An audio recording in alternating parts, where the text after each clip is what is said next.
There were two main winners in last night's election, but neither were the Liberal Party of Canada.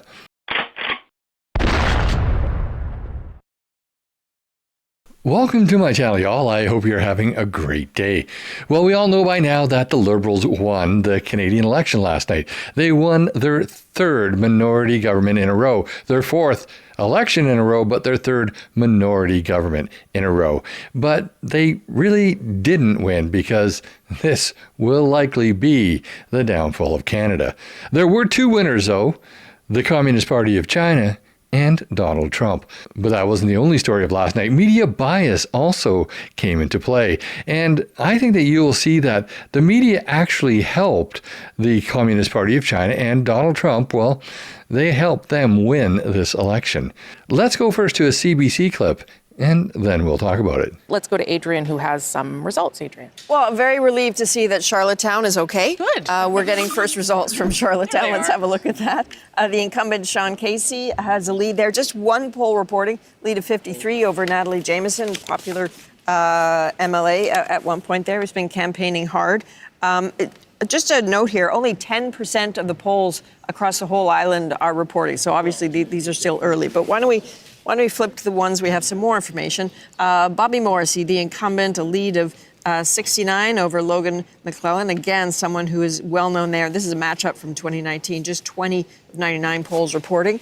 The third riding here, Malpeque, Heath MacDonald, slightly bigger lead of 250 over Jamie Foxx. 16 months Jamie Foxx has been on the hustings there. And the last one to have a look-see, Kent MacDonald. That is a big lead for Kent MacDonald over James Aylward. Kent MacDonald, the only Liberal candidate that isn't the incumbent on PEI. Liberals are holding so far, but again, just 10% of the polls reporting so far on PEI. Okay, thank you for that, Adrian. Glad that Charlottetown's doing fine. Me too. Yeah, we like it there.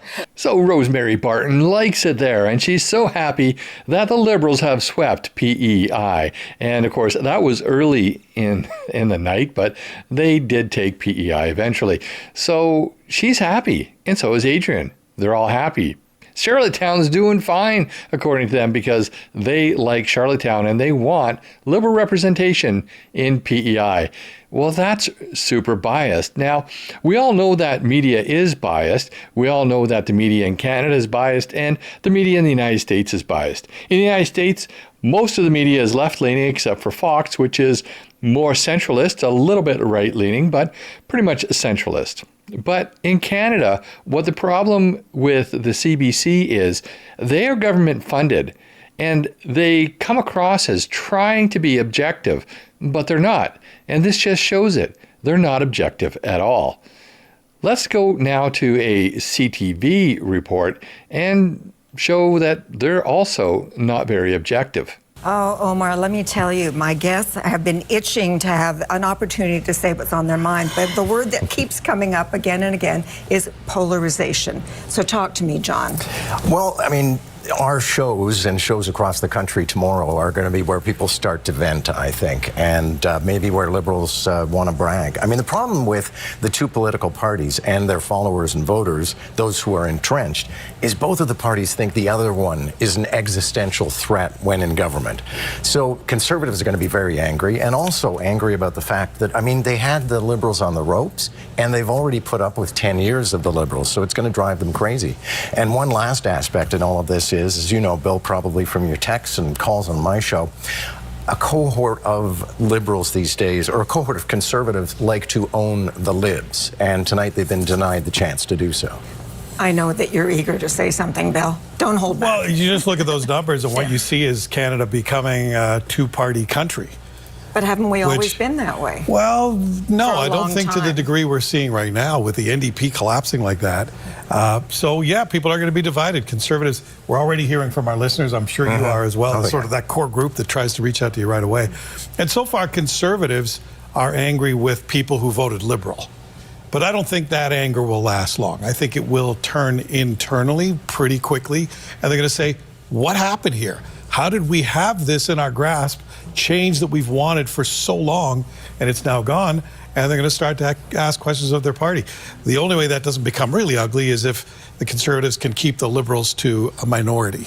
then I think you'll see they'll calm down, they'll accept that as reality and say, we live to fight another day. We can't have our country divided right now, though. We need to be focused on the real enemy to our country right now is in Washington. That's the real threat. We need to work together to fight that threat. And those numbers don't show that so far. But how do you begin to heal, right? Given the fact that we've got such a fractured nation in terms of, just look at those numbers again. You know, if it ends up being, we're waiting to see whether minority or majority, but how do you, as the new leader of this country, reach out to those people who didn't vote for you? I don't think you can. No. I think our country's becoming more like the United States. We hear it every day on our shows that people who are conservative are really conservative. There's that wing of the party where people, they bought into Donald Trump. They like him, and they believe that elections can be fixed and that pollsters lie to you and that the media is lying to you all of the time. That exists in our country, and I think it's only going to grow as a result of this. Yeah. Unless the Liberals get a strong majority and Carney can actually deliver a good deal with the United States, maybe then we take a deep breath and say a win is a win. But there's going to be a lot of bitterness amongst conservatives, though. And I think Bill's absolutely right. I mean, Corey Tonight, just behind us, has been Cassandra through this entire campaign. And now we see what the result is. But conservatives are also going to say, I think, you know, what do we have to do to win power? I mean, you know, we had it in the bag, and look what happened. They're blaming the Conservatives for the hostile feelings in Canada, and they want Conservatives to roll over and take it and suck it up and focus on the real threat, Donald Trump. What a bunch of BS. Donald Trump was never a threat to Canada, but he was a gift to the Liberals. Without Donald Trump, the Liberals would have lost. But Carney, being a good leftist, will never let a good crisis go to waste. And when you don't have a crisis, well, you make one up or you blow one out of proportion. This is an old political strategy. Deflect from your faults and put it onto somebody else. Create a target for people's anger. And, well, it worked, at least this time. So who really won last night? Well, it certainly wasn't Canadians. First and foremost, it was the Communist Party of China. They have been infiltrating Canada for decades. And they've done a pretty good job of it, especially when the Liberals have been in power. And in recent years, their interference in our democratic processes have become extreme. And it will only get worse now that Mark Carney is the elected prime minister. After all, he owes China $250 million.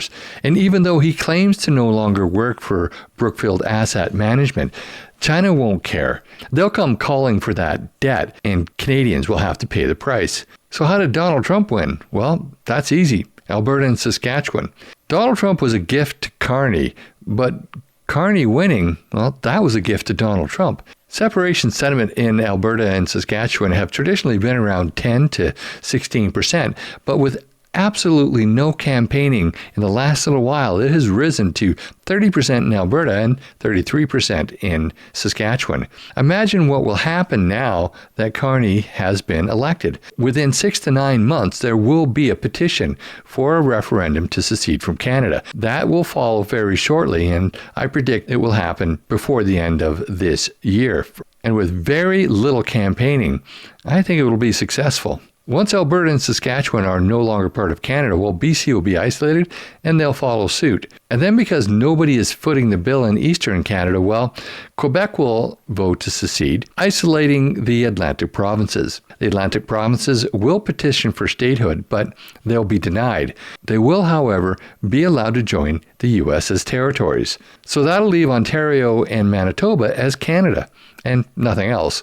So within 5 years, and probably a lot sooner than that, the United States will gain 3 states, 7 territories, and North America will have 1 new country.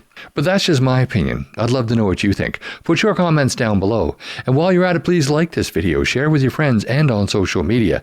And if you haven't already, please subscribe to my channel and hit that bell notification so you never miss another video. Also, please join me on Thursday evenings at 6 p.m. Pacific time for my live stream, where you're invited to join in on the conversation. Finally, if you wish to get your Canadian firearms license, I teach the required courses. So if you reside on Vancouver Island and you want to take a course from me, there are links in the show notes of this video to my website where you can sign up for one. Thanks for watching, and I'll see you in the next video.